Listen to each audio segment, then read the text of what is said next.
Lucas capítulo 23, versículo de número 42. Podemos ler? Sim. Diz assim: então ele disse, dois pontos, abre aspas, Jesus, lembra-te de mim quando entrares no teu reino. Versículo 43. Jesus lhe respondeu, dois pontos, abre aspas, eu garanto, dois pontos, hoje você estará comigo no paraíso. Coloca a Bíblia no banco, não sente ainda. Louvado seja Deus. Dá a mão ao teu irmão do lado. Você não tem noção do que é uma oração coletiva. Você até sabe, mas talvez ninguém te esclareceu. Mas o povo ficou cativo no Egito por 400 anos. E Deus levantou um libertador. Depois que o povo se uniu, deram as mãos e clamaram em unidade ao Deus Criador de todas as coisas. Sabe qual foi o resultado? Deus libertou o povo do Egito. Quando você dá uma mãozinha para o teu irmão do lado, não acha que o pregador é chato. Fecha o corredor, pega na mão da Maria. Vê alguém que está com a mão vazia e fala: não vou te deixar para trás, não. Nós vamos sair do Egito. Nós vamos clamar em uma só voz. Porque no meio, irmão Bahia, do clamor das pessoas,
para te mostrar e explanar essa história.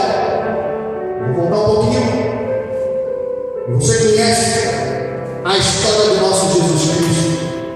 Jesus Cristo é o motivo de nós estarmos aqui nessa noite, nesta quinta-feira. É o motivo de nós sairmos das nossas casas nos dias de culto e estarmos aqui em unidade, clamando ao Senhor. Jesus Cristo é o motivo de nós adorarmos a Ele. Jesus Cristo é o motivo que nos faz mover até neste lugar. Jesus Cristo é o motivo que nós temos para não desistirmos. Jesus Cristo é o motivo que nós temos para continuarmos caminhando, perseverando, mesmo passando luta, batalha, provação, adversidade, palavra contrária, muralha, barreira. Mas mesmo assim, nós continuamos. E o nosso motivo é Jesus Cristo. Foi pago um preço de dia, pastor Vanessa, pela minha alma, pela alma de cada um que é cristão e pela alma dos demais que nem estão na igreja, e muitos deles até adoram outros deuses. Alguns se declaram até satanistas ou servos de outros deuses. Mas o meu Deus, o meu Jesus Cristo, que morreu na cruz, está relatado na Bíblia, ele morreu até por isso. Ainda que a nossa mente, o nosso psique, o nosso entendimento humano não consiga compreender como Deus morreu por alguém tão ruim. Se nós pararmos e analisarmos as nossas vidas, como diz lá em 1 Coríntios capítulo de número 11, lá nós examinamos depois de homem assim mesmo. Se nós nos examinarmos, irmão Bahia, nós vamos chegar à conclusão de que Jesus morreu por mim, mas eu não merecia. A Bíblia vai dizer em Efésios capítulo 2, versículo 8: sois salvos pela graça, mediante a fé, e isso não vem de vós, é dom gratuito de Deus, não vem das obras, para que ninguém se glorie. Em outras palavras, Paulo escreve aos Efésios, no capítulo 2, versículo 8, dizendo: ninguém merece ser salvo, mas porque Ele nos amou, Ele decidiu a nos dar direito à salvação. Quem quer morar no céu, levanta a mão da glória a Deus. Jesus Cristo veio à terra. O Deus Todo-Poderoso, Criador de todas as coisas, um dia se despiu da sua glória, entrou no ventre de uma mulher chamada Maria, foi gerado dentro da barriga dela, dentro do ventre, como qualquer outro ser humano, para cumprir a palavra que está em Isaías: louvado seja Deus. Desviou, se converteu de novo. Dá uma glória a Deus pela vida dele.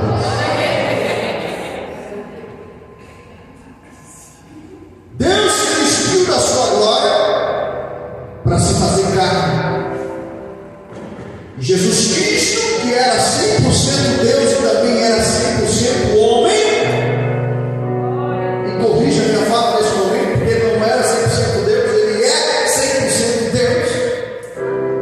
Naquele momento, estando 100% homem, ele nasce com um propósito tão forte de salvar a humanidade, mesmo se nós merecemos. O mais bonzinho dessa terra não tem direito, não tem capacidade de se salvar e não merece a salvação, porque nós temos uma natureza pecaminosa. É tão forte que a Bíblia vai dizer no livro de Provérbios que a criança nasce com a estultícia, com a malícia, e que é necessário que os pais a corrijam com a vara da correção, porque a criança, a própria criança, sendo inocente, em certo momento o próprio Jesus disse: para entrar no céu tem que ser como as crianças.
Mas neste momento, depois de Jesus ter ministrado a última ceia, depois dele ter orado no Monte das Oliveiras, depois dele ter suado gotas de sangue naquele lugar, depois dele ter sido preso porque foi traído por Judas, vendido por 30 moedas de prata, depois de ter sido preso e entregue pelos próprios judeus nas mãos dos romanos, os próprios romanos viram para os judeus e falaram: nós não temos nada contra este homem, se ele for morto, é culpa de vocês, é porque vocês querem fazer assim. E chega ao ponto, Pilatos lavar as mãos, falar: eu não tenho culpa sobre o sangue dele. A Bíblia diz que na sequência manda-se dar um ataque nele, chibatadas, com um instrumento chamado azorraca.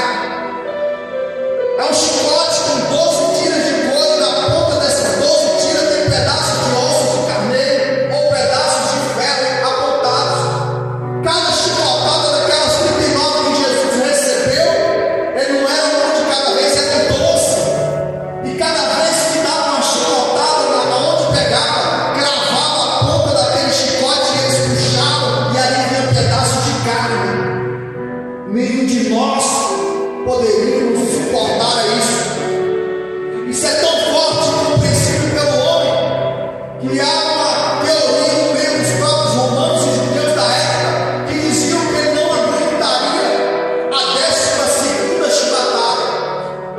Não há homem que possa resistir de pé diante de 12 chibatadas com aquele instrumento chamado azorraca.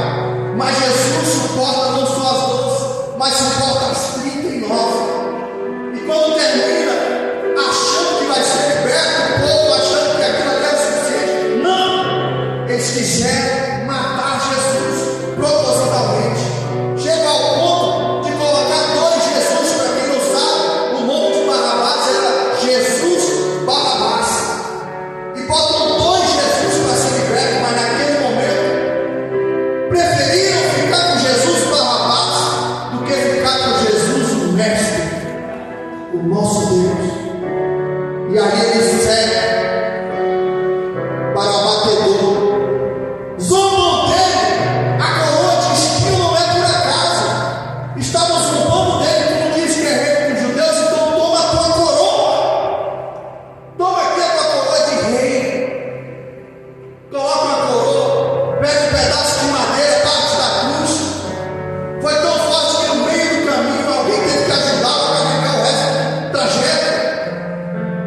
Imagina se fosse eu e você naquele lugar. A gente não dá conta de aguentar nem as nossas provinhas no dia a dia.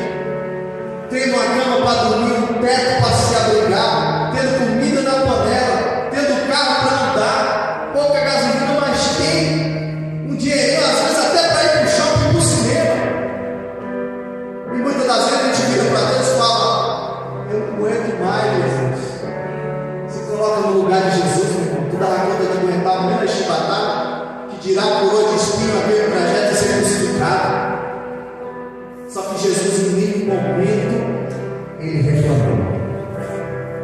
Em nenhum momento Jesus abre a boca.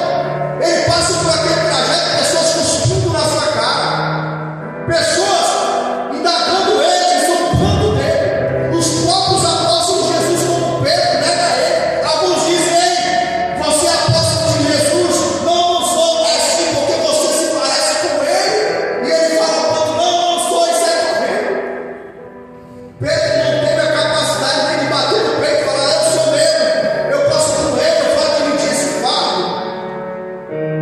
Foi covarde naquele momento. Nós somos covardes. Qualquer vento que vem, a gente já está morrendo, a gente já está blasfemando, a gente já está querendo desistir. Vou sair da igreja, pastor, porque depois que eu entrei na igreja e aceitei Jesus, a minha vida é só prova. Bem-vindo ao Evangelho. Só que eu tenho uma notícia boa para te dar: se tem prova, também tem vitória. Se tem provação, tem aprovação também. Basta permanecer fiel, continuar perseverante. A Bíblia diz que depois que ele passa aquele trajeto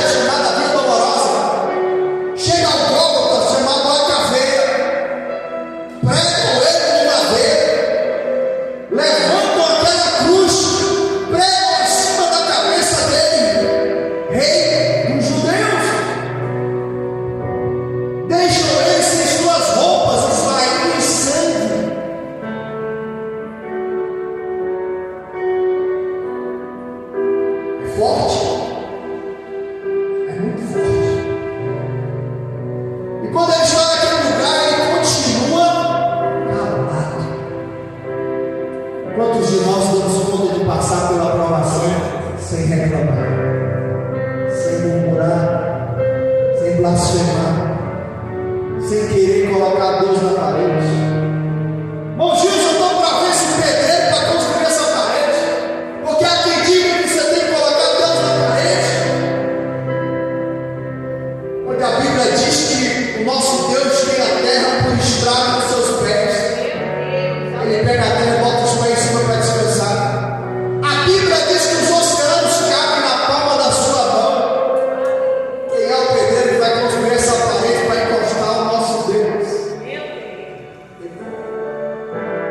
Mas quando ele estava naquele madeiro crucificado, a Bíblia afirma aqui no próprio livro de Lucas, no capítulo número 23, que estava ali junto com ele uma multidão, não eram poucas pessoas. Foi um evento que mudou a história da humanidade. Foi tão forte aquele dia que hoje o nosso calendário é considerado e datado antes de Cristo e depois de Cristo. Foi um dia para entrar para a história da humanidade. A multidão estava ali junto no Gólgota, um lugar de morte, um lugar da caveira. A Bíblia diz que mulheres começaram a se lamentar e a chorar. Está aqui no versículo de número 26. Elas começaram a se lamentar e chorar, porque elas reconheciam que ali era o próprio Deus. E elas se lamentando e chorando.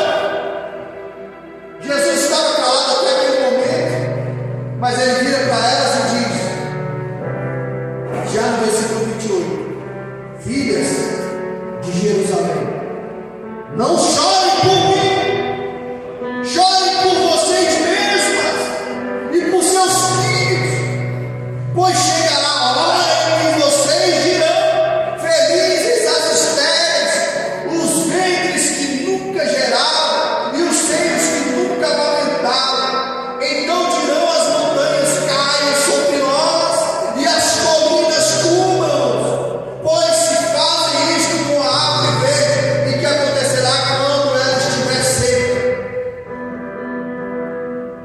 Ali só estava começando a provação.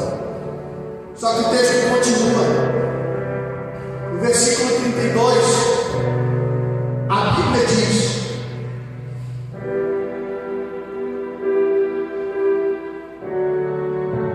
louvado seja Deus. Dois outros homens, ambos criminosos, também foram levados com ele para serem executados. Quando chegaram à caveira, ali o crucificaram com os criminosos, um à sua direita e outro à sua esquerda. Jesus disse: Pai, perdoa-os, pois não sabem o que estão fazendo. Jesus padecendo naquela cruz, sofrendo sem ter pecado. Mesmo assim, ele junta forças da onde não tem. Olha aos céus e diz: Pai, perdoa, porque eles não sabem o que estão fazendo. Tu já parou para pensar quantas das vezes Deus te perdoou só no dia de hoje? Quantas vezes Deus perdoou essa semana, este mês, este ano, a tua existência nessa terra? Quantas das vezes o diabo pediu a tua alma porque você pecou e Deus falou: não, agora não espera, porque o meu filho Jesus pagou o preço lá na cruz pela vida dele também.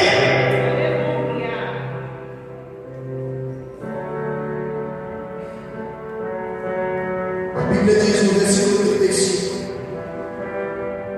o povo ficou observando e as autoridades o ridicularizavam. Salvou aos outros, diziam. Salva-se a si mesmo, se é o Cristo de Deus, o escolhido. Doutores da lei,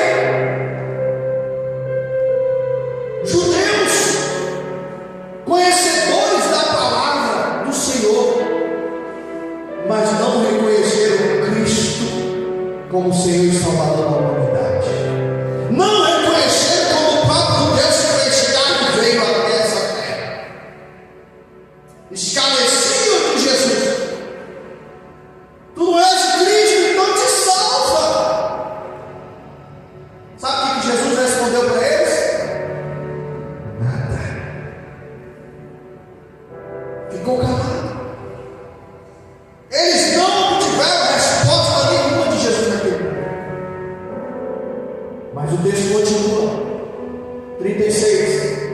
Os soldados aproximaram-se, também zombavam dele, oferecendo-lhe vinagre.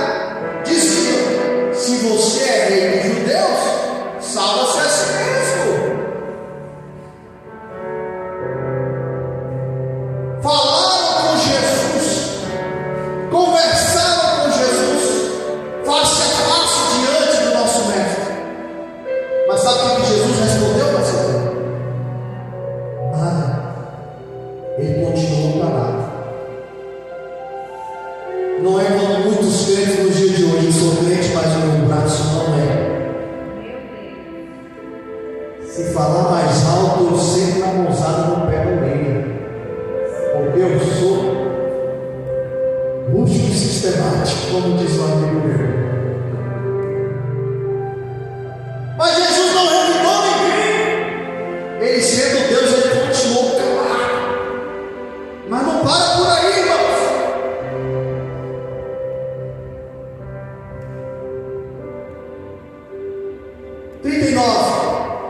Um dos criminosos que ali estavam, dependurados, lançava-lhes insultos: você não é o Cristo? Salva-se a si mesmo e a nós. Sabe o que esse ladrão queria? Ele não estava reconhecendo Jesus como Cristo. Ele estava querendo se livrar da morte, desesperado. Quando chegam na igreja, desfalecendo, com vários problemas, pede oração, campanha, jejum, nós estendemos a mão. A Bíblia fala que nós temos que fazer isso mesmo. Mas quando Jesus vai lá e resolve a situação, a pessoa some. Agora Jesus resolveu o meu problema, eu vou me embora. Não quero mais Jesus. Louvado seja Deus. Mas aí vem o versículo 40. O ladrão falou com Jesus. Jesus continuou calado do mesmo jeito. Mas vem o versículo 40 e diz assim: mas o outro criminoso, o outro ladrão, o repreendeu, dizendo: você não teme a Deus, nem estando sobre a mesma condenação, a mesma sentença? Nós estamos sendo punidos com justiça, porque estamos recebendo o que os nossos atos merecem. Mas este homem não cometeu nenhum mal. Versículo 42, nós lemos aqui. Então ele disse, uma das frases mais poderosas que tem na Bíblia: Jesus, filho, lembra-te de mim quando entrares no teu reino. Jesus lhe respondeu: eu garanto, 2 pontos, hoje estarás comigo no paraíso. Quem quer ouvir a resposta de Deus? A Bíblia, no texto que nós lemos, essa historinha, com seu contexto, diz que ali estava uma multidão. Chegaram para eles doutores da lei, falaram para ele: não é o Cristo, desce daí e te salva. Chegaram para ele ali os soldados romanos e o crucificaram e falaram: tu não é rei dos judeus, o Cristo, desce daí e te salva. O próprio ladrão da cruz, um deles vira para ele e fala: ei, tu não é Jesus, salva-te a ti mesmo e salva nós. Mas Jesus ficou calado. Mas quando aquele outro ladrão abre a boca, não foi para zombar de Jesus Cristo, não foi para querer se dar bem, não foi para querer matar ele propositalmente, não foi para escarnecer do mestre. Mas quando ele abre a boca, a primeira coisa que ele faz é repreender aquele que está escarnecendo do mestre com autoridade. Cala sua boca, nós estamos aqui porque merecemos. Mas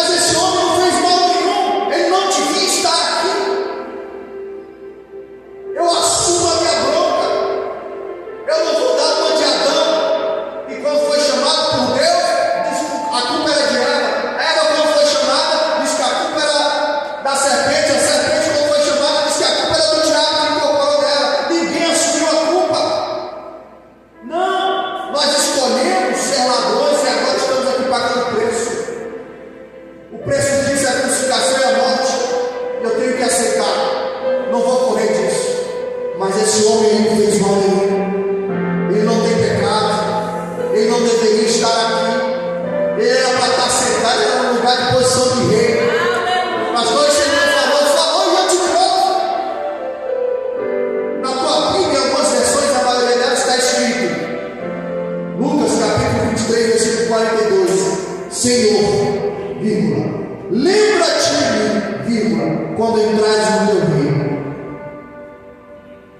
Naquela época, isso era chamado de Senhor, já foi até explorado uma parte pela minha esposa. Não era qualquer um que era chamado de Senhor. Senhor queria dizer mestre.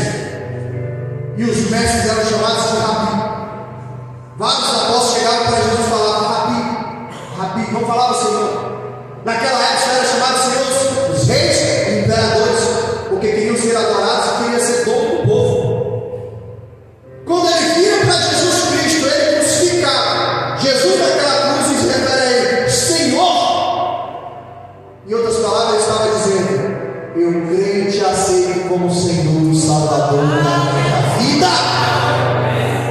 Ele não tinha tempo, ele estava morrendo, ele estava crucificado, vai dizer. Só que ele não para por aí, ele fala, Senhor, uma vírgula, lembra-te de mim. É coisa de louco, meu irmão. Você virar, você estando morrendo, virar para outro que está morrendo junto com você e falar, lembra-te de mim. Em outras palavras, ele estava dizendo, ei, eu sei que o Senhor está aqui para morrer, mas como o Senhor disse, o Senhor vai ressuscitar e vai para a glória. Então, quando o Senhor estiver lá na glória, lembra de mim. Não se esqueça de mim, Jesus. Tem de piedade e misericórdia. Eu estou assumindo minha bronca, eu reconheço meu erro. Mas ele não para por aí. E mais um amigo dele diz, quando entrares no teu reino. Em outras palavras, ele estava dizendo, ei, estão zombando do Senhor. Colocaram uma placa dizendo rei dos judeus zombando, querendo dizer que o Senhor não é rei deles. Colocaram uma coroa de espinho para dizer que o Senhor é rei deles, zombando. Estão zombando do Senhor, mas eu reconheço que o Senhor é rei dos reis e Senhor dos senhores. Eu sei que um dia o Senhor estará sentado no teu trono de glória. Sabe qual é o resultado de quem se achega a Deus dessa forma? A resposta da boca do próprio mestre. Ele não respondeu ninguém, irmã. Ele não respondeu os doutores da lei. Ele não respondeu aos soldados. Ele não respondeu aquele ladrão que zombou dele. Mas aquele outro ladrão que se humilhou, que reconheceu o seu pecado e confessou Jesus como seu salvador da sua vida, ele tem uma resposta para a vida dele. Ele tem uma resposta para aquele que se humilha, para aquele que reconhece o seu pecado, para aquele que se entrega diante da presença do Senhor. Sabe qual é a resposta? Ainda hoje estarás comigo no paraíso. No século 21 que nós vivemos, algumas linhas teológicas, não tenho nada contra teologia, sou um teólogo de formação junto com a minha esposa. Alguns teólogos dizem que a pontuação está errada porque o Novo Testamento foi escrito em grego, no koiné, um grego popular, não é qualquer grego, um grego popular. E nesse grego popular não tem pontuação. E dizem que quando está escrito aqui, ainda hoje estará subindo no paraíso, é porque a pontuação está errada. Jesus estava querendo dizer, te digo hoje, que estarás no paraíso comigo um dia. Só que eu prefiro acreditar na pontuação que está nessa versão bíblica. Eu garanto, 2 pontos, ainda hoje estarás comigo no paraíso. Pastor, não entendi. Quer receber a resposta de Deus? Vou perguntar de novo. Quem quer receber a resposta de Deus aí? Temos que aprender com esse ladrão da cruz. Em algumas literaturas diz que o nome dele era Dimas. Ladrão Dimas. Ex-ladrão, era ladrão até aquele momento, mas ele se arrependeu. É forte, pai. Temos que aprender com ele. Pastor, o que ele fez para que Deus, encarnado em Jesus Cristo, respondesse e ainda garantisse a salvação dele de boca e de público, porque todos que ali estavam, escutavam ele falando com aquele ladrão. Talvez os doutores da lei ficaram, ué, mas não respondeu a nós que somos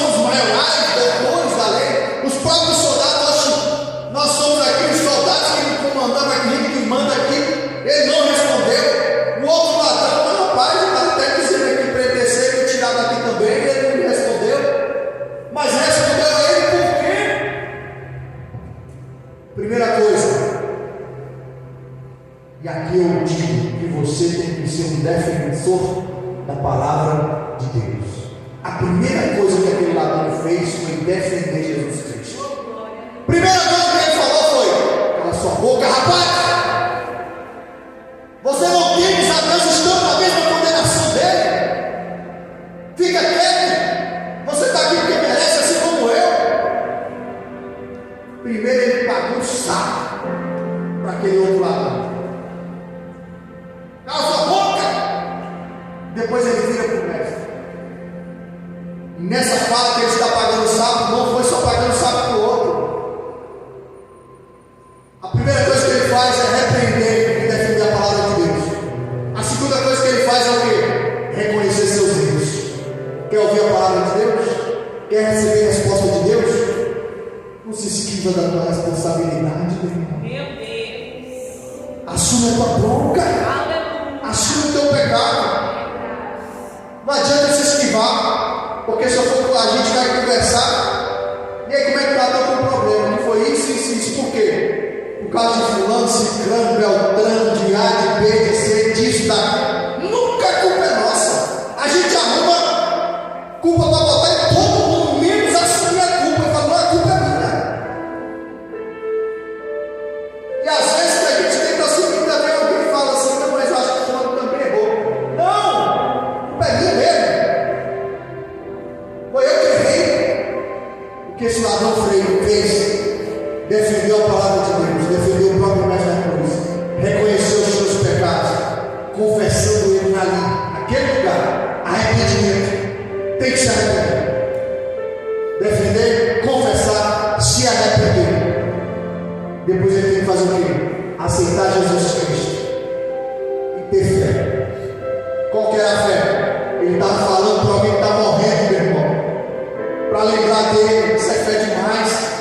Irmão Macedônio, você virar para alguém que está morrendo e falar: lembra de mim. Ele tem que ter fé, ele tem que acreditar naquilo que ele está falando. Se você defender a palavra de Deus, se você reconhecer teus erros, se você se converter, se você aceitar Jesus, se você tiver fé, adivinha o que vai acontecer? Deus tem a resposta de Deus para nós. Quer a resposta de Deus? Passa como um ladrão da cruz. Vou falar de novo. Está gravando? Está gravando e está ao vivo. Quer receber a resposta de Deus? Assuma a tua bronca. Defenda a palavra de Deus. Confesse teu pecado. Se arrependa.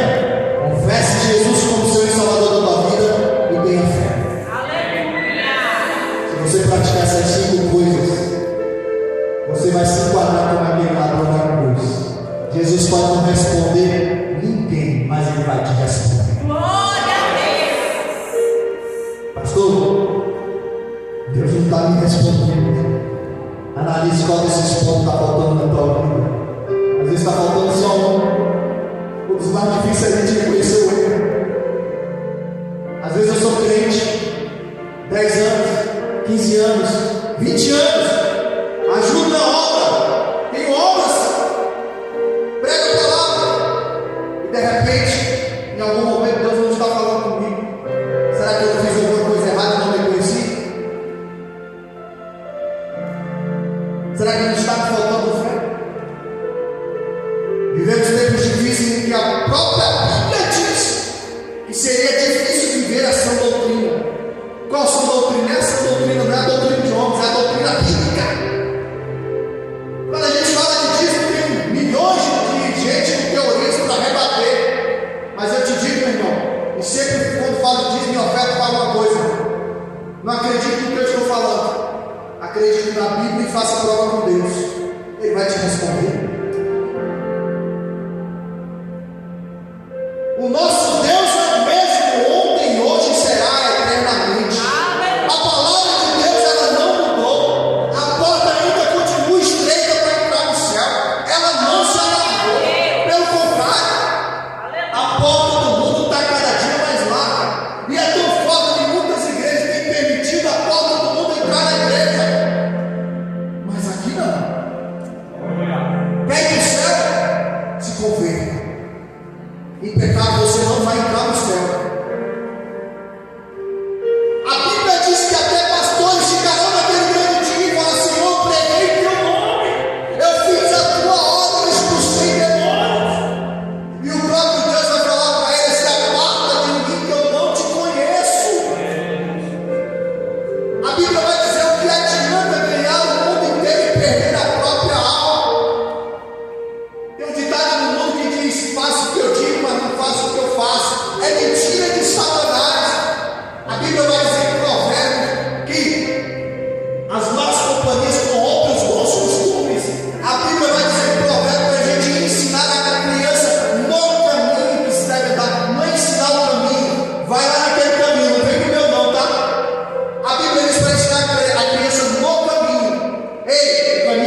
que o olho não viu, o que o ouvido não ouviu, o que não foi ao coração, ao entendimento do homem, o que é inimaginável ao ser humano, coisa surpreendente, esplendorosa, é o que Deus tem preparado para aqueles que o amam. Quem ama Jesus aí, levanta a mão da mulher. Levanta de novo, fica com a mão levantada.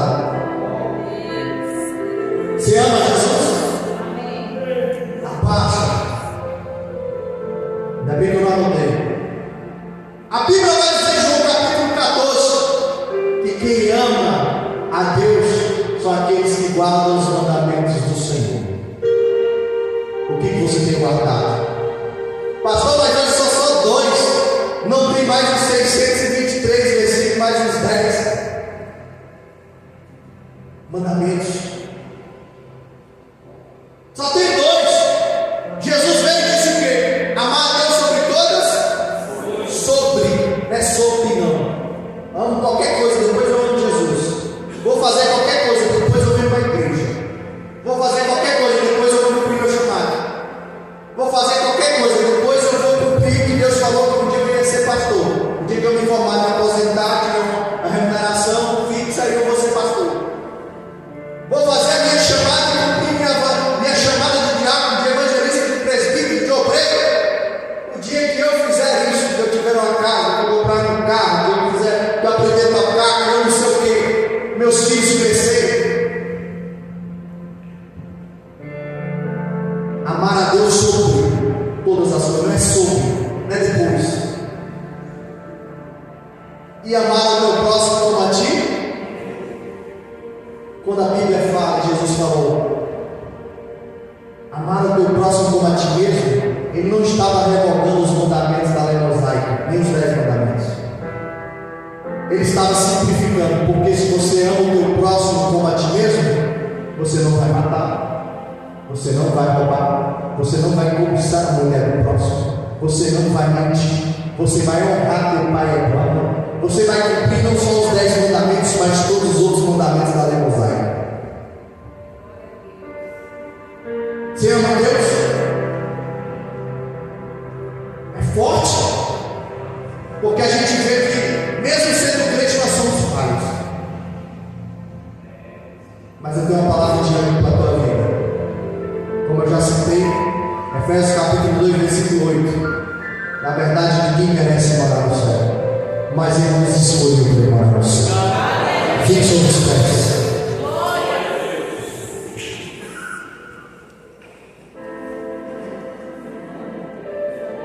Louvado seja Deus. Quer a resposta de Deus? Pega o exemplo daquele ladrão da cruz. Se humilhou, reconheceu seus pecados, se converteu, confessou a Jesus e teve fé. Faça isso, que a tua resposta chegue ainda hoje. Lá despertar o olho. Quer fazer algo nessa noite aqui? Eu costumo muito fazer isso. Já apertei e vou perguntar de novo. Quem quer receber a resposta de Deus? Quem mesmo? Eu quero dizer, vem aqui na frente. Pode vir. E juntos nós vamos levantar um plano neste lugar. Aleluia. Neste momento você vai se colocar como se fosse aquele ladrão da cruz. Imagina se fosse você sendo crucificado do lado de Jesus Cristo. Qual ladrão que você seria? Você seria o da direita ou da esquerda? Tinha 2, a Bíblia diz que tinha 2. Jesus respondeu um e o outro não. Nós queremos a resposta de Deus, mas será que nós queremos estar na mesma posição do que aquele que recebeu a resposta? Ou será que nós só queremos estar na posição do outro, que é pegar a nossa bênção com a resposta de Deus e sair correndo mesmo? Sermos independentes. Curva tua cabeça. Louvado seja Deus.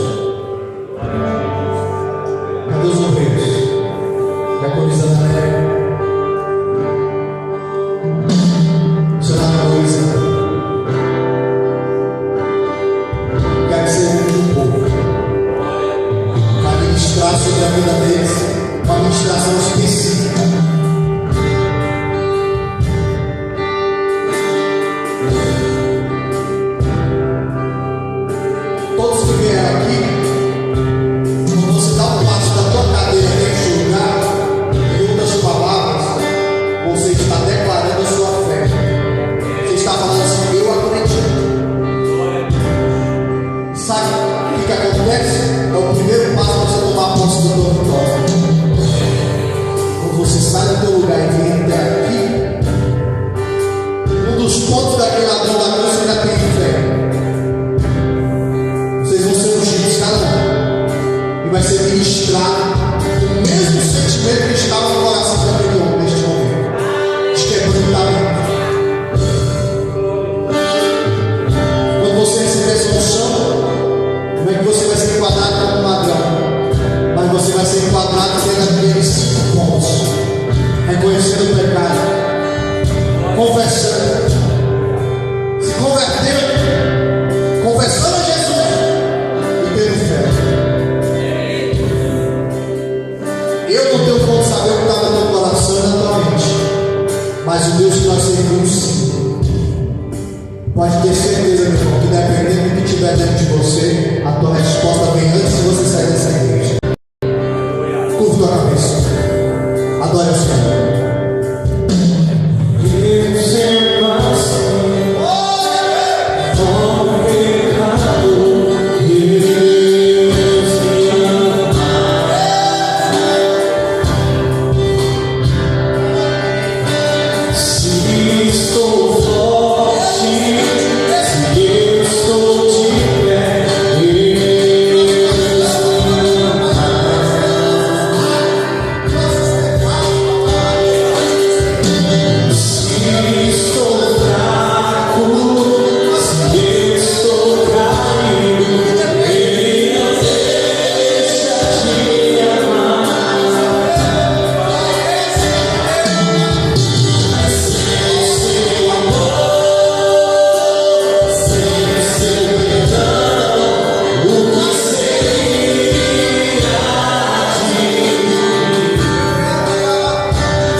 Louvado seja Deus, bata palma para Jesus.